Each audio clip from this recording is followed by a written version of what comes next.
The National Gymnasium was converted into an indoor hockey facility on Monday evening to welcome the Noble House Goals Galore Championships. 5 teams clashed on the opening night, and it was a fiesta of goals coming from both the men and women's division. In the men's division, GCC Vintage took on YMCA champs, which Vintage crushed to a comfortable 15-13 win over the youthful champs, with the champs starting the match with 12 goals to Vintage 5. Vintage striker Dwayne Scott took on the challenge and secured a hat-trick in the opening 10 minutes. Patrick Edgell would add a 4th Vintage goal just before the half to leave the scores at 12-9 to YMCA.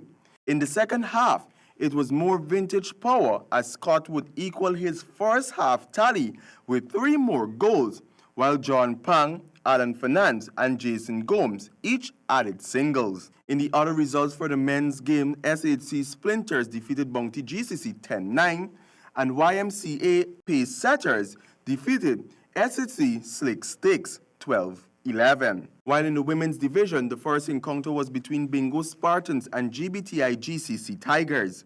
The Bingo Spartans began with a 5-goal handicap to the GBTI GCC Tigers 3. But nevertheless, the Tigers took 30 minutes to finally break the Spartan defense through a penalty stroke by Martiza Fitau. With the first half gone and dusted, the score stood at 5-4 for the Spartans. Striker Sandy Rupnarine capitalized on a first-minute defense error by Spartans to squeeze in a second goal for the Tigers.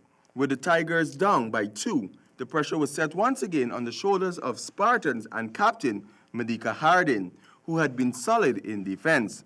Fitau pulled her team within 1 goal through a penalty corner later in the second half, but the Tigers would run out of time and conceded the 7-6 victory to the Spartans. And in the other women's game, GBTI GCC Spices defeat YMCA Bellatrix by 16-9. For HGP Sport, I am Stanford Howard.